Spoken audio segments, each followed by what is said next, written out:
ইদানিং কারো চোখে চোখ রাখতে পারি না। রাস্তা দিয়ে হাঁটি আর চোখ বন্ধ করে পাশ কাটিয়ে চলে যাই। অসাবধানতায় যদিও বা কখনো তাকিয়ে ফেলি, দৈবত মুহূর্তে সরিয়ে নেই চোখ। যেমন চাকরির দাবিতে আন্দোলনরত যুবক যুবতীদের চোখ, কিংবা রাজনৈতিক বোমার আঘাতে ছিন্ন ভিন্ন লাশের চোখ আমি আর তাকাতে পারি না।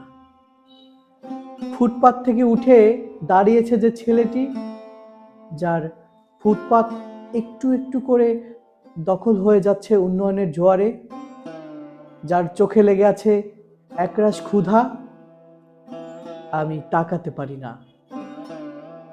শস্য খেতে ঘাম ঝরিয়েছে যে কৃষক, শস্য খেতে ঘাম ঝরিয়ে যে কৃষক বুনে চলে ম্যাকডোনাল্ডসের আটা, অথচ সরকারি রেশনের গমে যার পেট চলে, তার চোখের দিকে তাকানোর সাহস ইদানিং আমার আর নেই।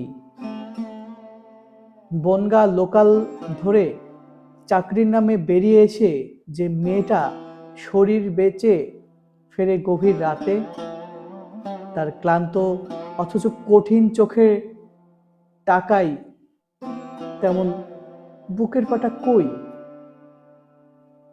চোখ সরিয়ে নিয়ে আমি আকণ্ঠ ডুবে যাই নেটফ্লিক্স আর ইউটিউবে, স্ক্রল করতে থাকি একের পর এক ফেসবুক রিলস, লাইক, কমেন্ট, লাভ, হাহা, এসবের জঙ্গল পেরিয়ে এসে দাঁড়াই আয়নার সামনে। অথচ কি অদ্ভুত, অথচ কি আশ্চর্য, নির্লজ্জের মতো আমি চেয়ে থাকি নিজের দিকে।